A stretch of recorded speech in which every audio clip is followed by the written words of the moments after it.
Қазақстанда шикізаттық емес тауар экспорты ұлғайып келеді. Биыл шет елді түрлі металл, минералды тыңайтқыштар және күнбағыс майымен қамтамасыз еткен отандық кәсіпорындар 14 миллиард доллар пайда тапты. Әсіресе күнбағыс майын өндіруде айтарлықтай өсім байқалады. Қысқа мерзім ішінде еліміздің шығысында алтын шығыс май экспорттау зауыты салынып іске қосылды. Кәсіпорын экспорт алдындағы операцияларды қаржыландыру үшін мемлекет тарапынан қаржылай қолдау алды.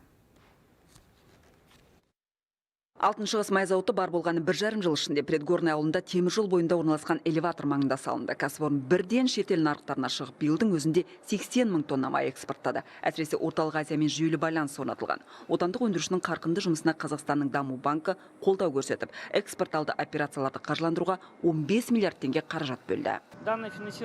Қаржылай қолдау дер кезінде берілді. Шикізат алып, шетелдік компаниялармен келісім шартқа отырдық. Зауыттың үздіксіз жұмыс істеуіне үлкен сеп болды. Ірі кәсіпорынның ашылуы ауыл аймақтың дамуына серпін берді. Су және электр желісі қалыпқа келтірілді. Ең бастысы 400-ден аса ауыл азаматы жұмыспен қамтамасыз етілді. Өндірістегі маман ретінде өте көп мүмкіндіктер бар.